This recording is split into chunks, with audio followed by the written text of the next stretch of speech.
नंदी की सवारी नाग अंगीकार धारी, नित संत सुखकारी, नीलकंठ त्रिपुरारी हैं। गले मुंडमालाधारी, सिर सोहे जटाधारी, वाम अंग में बिहारी गिरिजा सुतवारी हैं। ओम नमः पार्वती पते, हर हर महादेव। जय भोलेनाथ। प्रिय श्रोताओं, आज सोमवार के दिन सुनिए सोमवार व्रत की संपूर्ण कथा। एक बार भोलेनाथ और माता पार्वती जी मृत्युलोक में भ्रमण करने पधारे। दोनों विदर्भ देश में अमरावती नाम की सुंदर नगरी में जा पहुंचे। ये नगरी सभी प्रकार के सुखों से भरपूर थी। वहां बहुत सुंदर सुंदर शिव जी के मंदिर भी थे।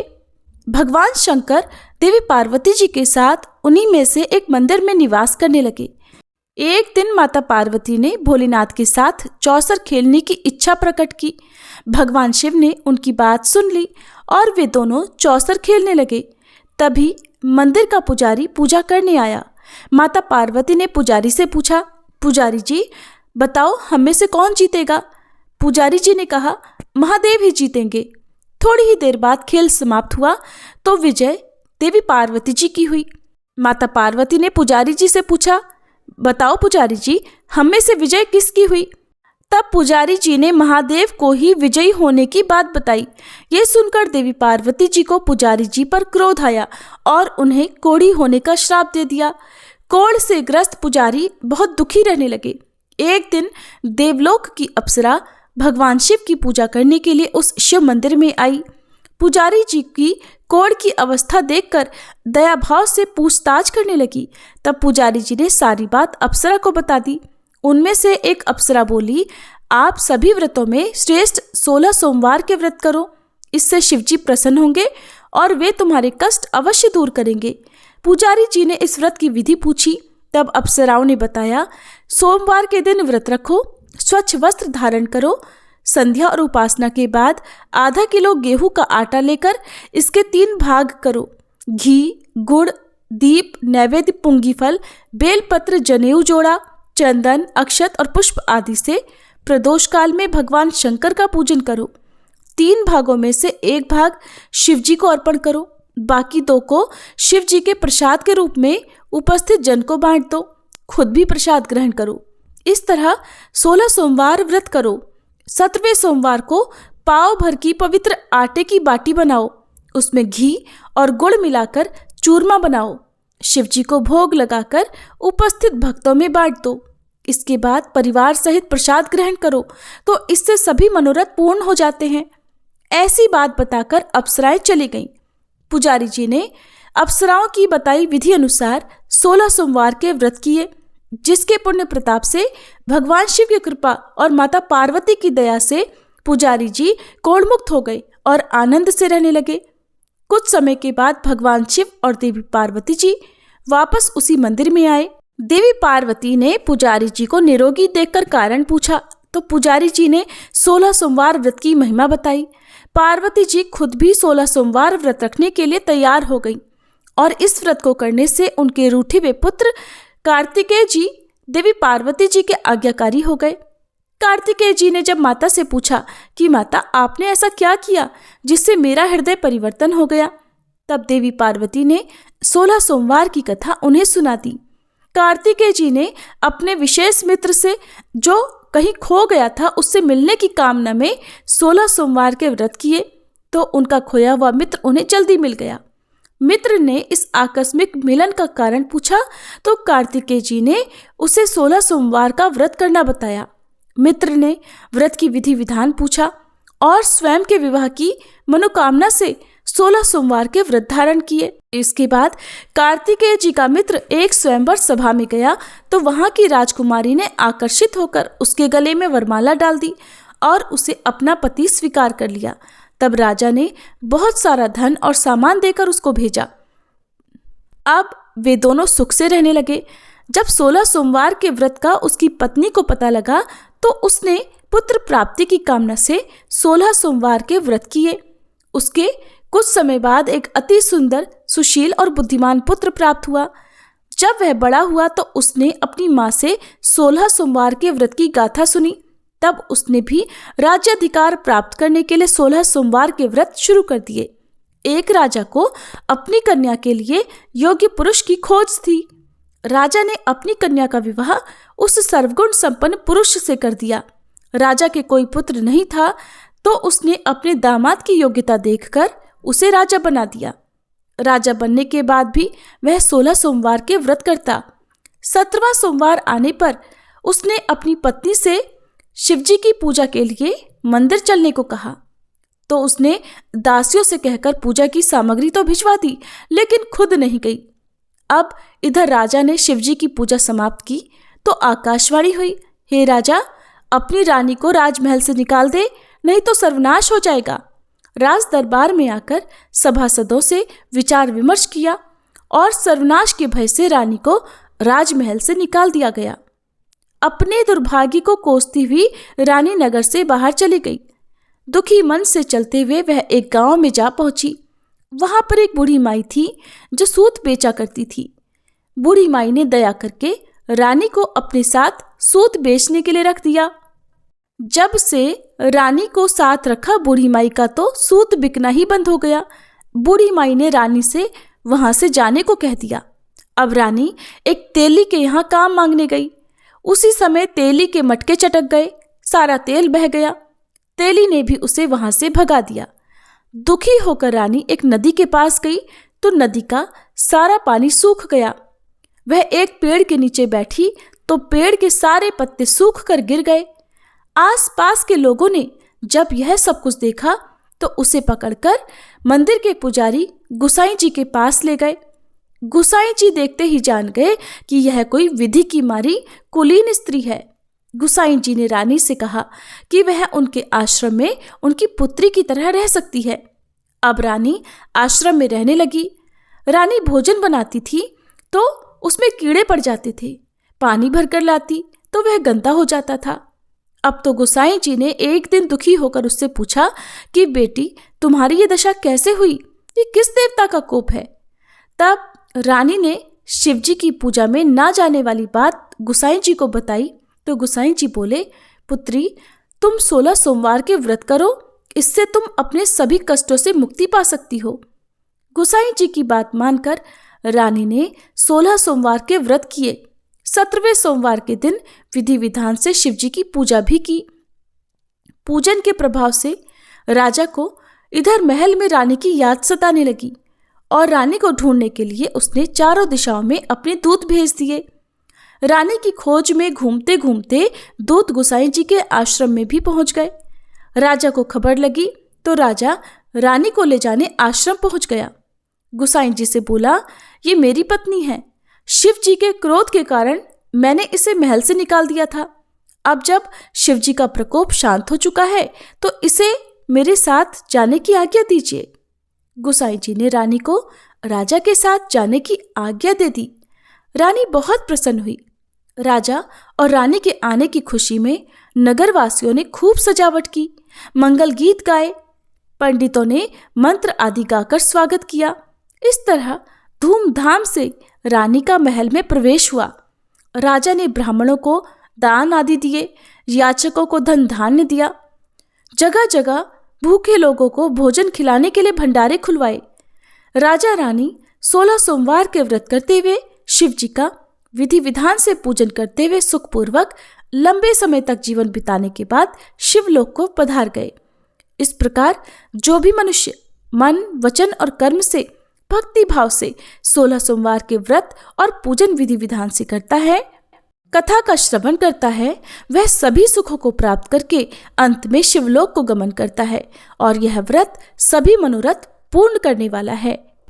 एक बार किसी नगर में एक साहूकार था। उसके घर में धन की कोई कमी नहीं थी, लेकिन कोई संतान न होने के कारण वह बड़ा दुखी था। संतान प्राप्ति के लिए वो हर सोमवार को व्रत रखता था और पूरी श्रद्धा के साथ शिव मंदिर जाकर भगवान शिव और माता पार्वती की पूजा किया करता था।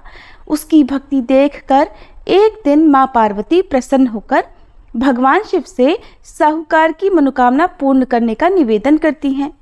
पार्वती जी के आग्रह पर भगवान शिव ने कहा, हे देवी, इस संसार में हर प्राणी को उसके कर्मों का फल मिलता है और जिसके भाग्य में जो हो उसे भोगना ही पड़ता है।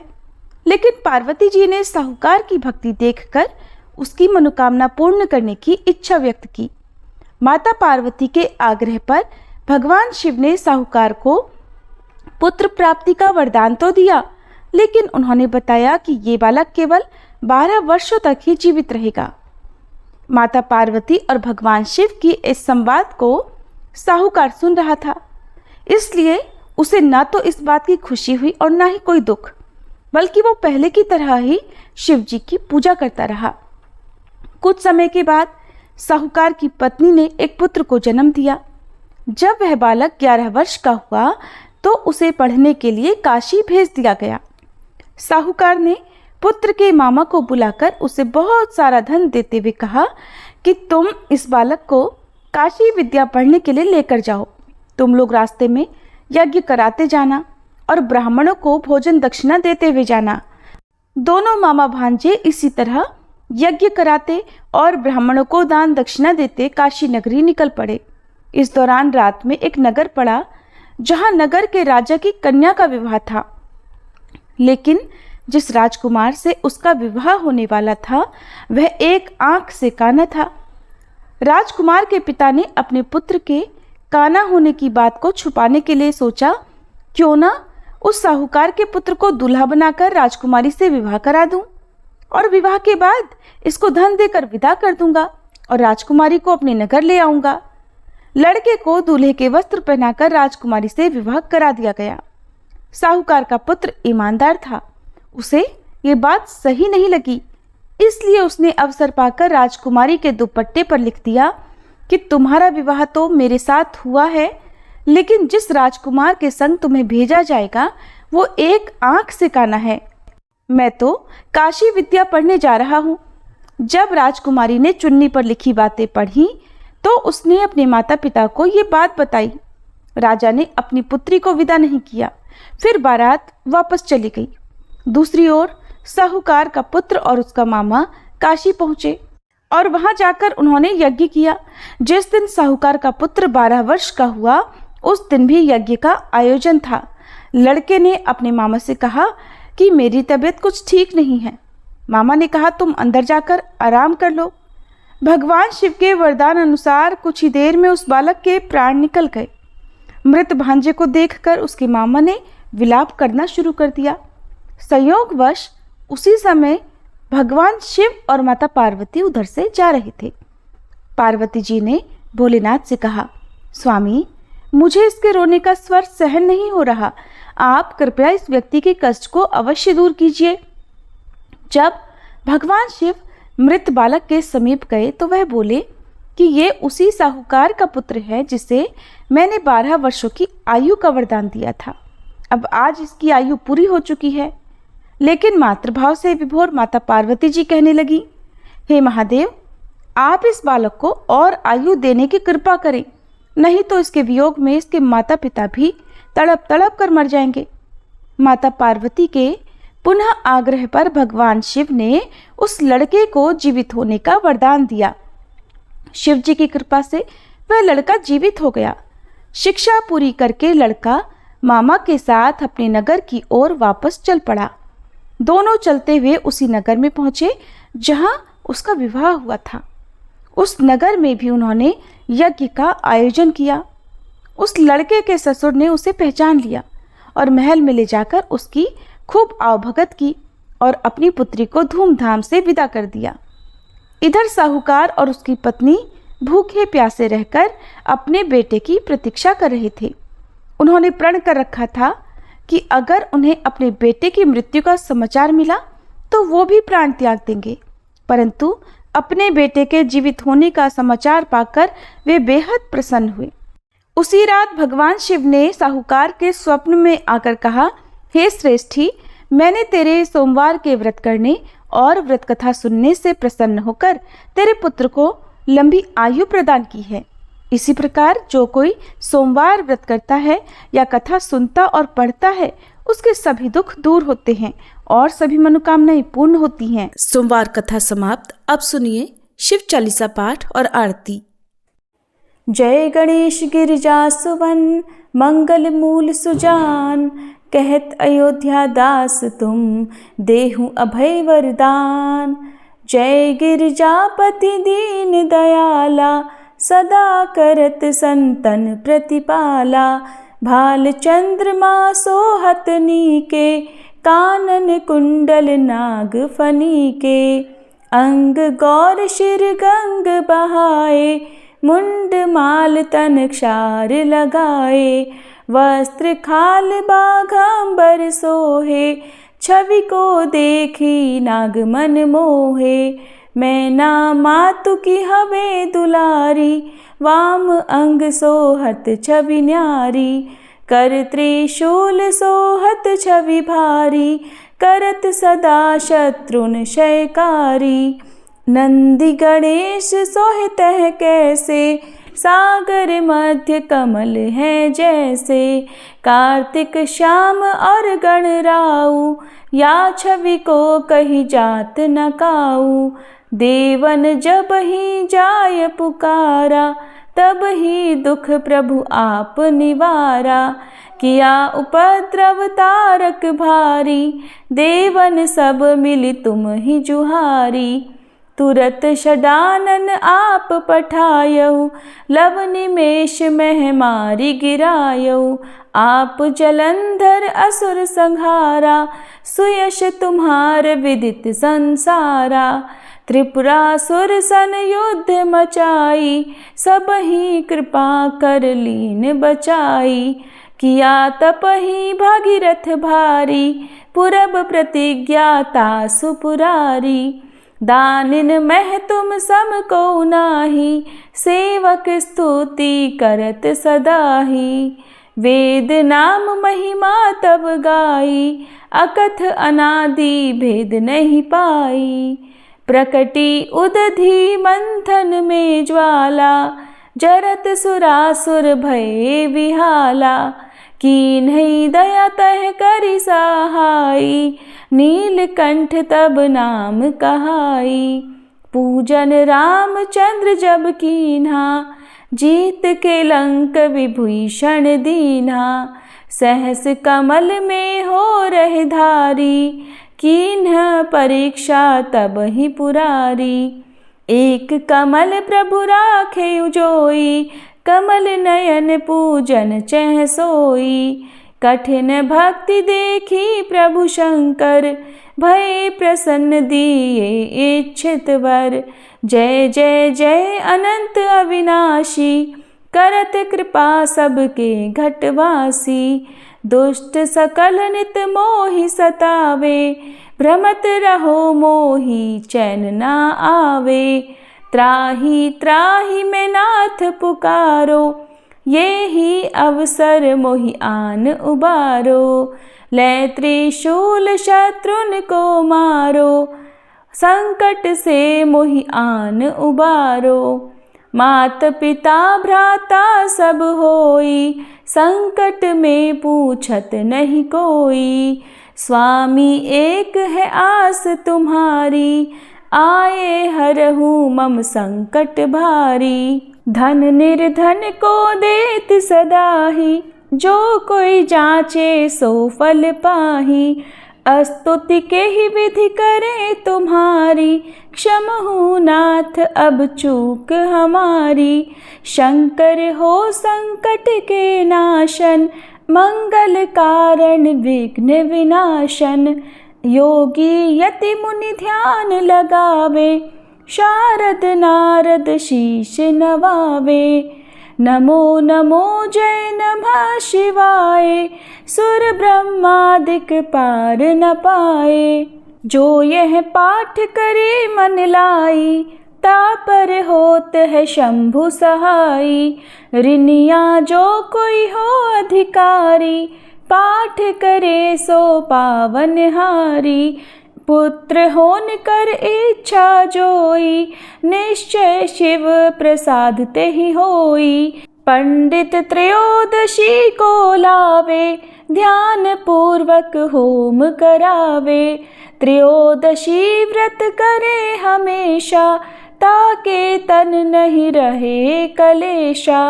धूप दीप नैवेद्य चढ़ावे, शंकर सम्मुख पाठ सुनावे। जन्म जन्म के पाप नसावे, अंत धाम शिवपुर में पावे। कहे अयोध्या दास आस तुम्हारी, जानी सकल दुख हरहु हमारी। नित नेम कर प्रातः ही पाठ करो चालीसा, तुम मेरी मनोकामना पूर्ण करो जगदीश। मगसर छठी हेमंत ऋतु संवत 64 जान, स्तुति चालीसा शिव ही पूर्ण कीन कल्याण। हर हर महादेव। ओम जय शिव ओमकारा, स्वामी जय शिव ओमकारा। ब्रह्मा विष्णु सदा शिव, ब्रह्मा विष्णु सदा शिव, अर्धांगी धारा। ओम जय शिव ओमकारा। एकानन चतुरानन पंचानन राजे, स्वामी पंचानन राजे। हंसासन गरुड़ासन वृषवाहन साजे। ओम जय शिव ओमकारा। दो भुज चारु चतुर्भुज, 10 भुज अति सोहे, स्वामी 10 भुज अति सोहे। त्रिगुण रूप निरखता, त्रिभुवन जन मोहे। ओम जय शिव ओमकारा। अक्षमाला वनमाला मुंडमाला धारी, स्वामी मुंडमाला धारी। चंदन मृग मद सोहे, भाले शशिधारी। ओम जय शिव ओमकारा। श्वेतांबर पीतांबर बाघांबर अंगे, स्वामी बाघांबर अंगे। सनकादिक गरुड़ादिक भूतादिक संगे। ओम जय शिव ओमकारा। कर के मध्य कमंडल चक्र त्रिशूलधारी, स्वामी चक्र त्रिशूलधारी। सुखकारी दुखहारी जग पालनकारी। ओम जय शिव ओमकारा। ब्रह्मा विष्णु सदा शिव, जानत अविवेका, स्वामी जानत अविवेका।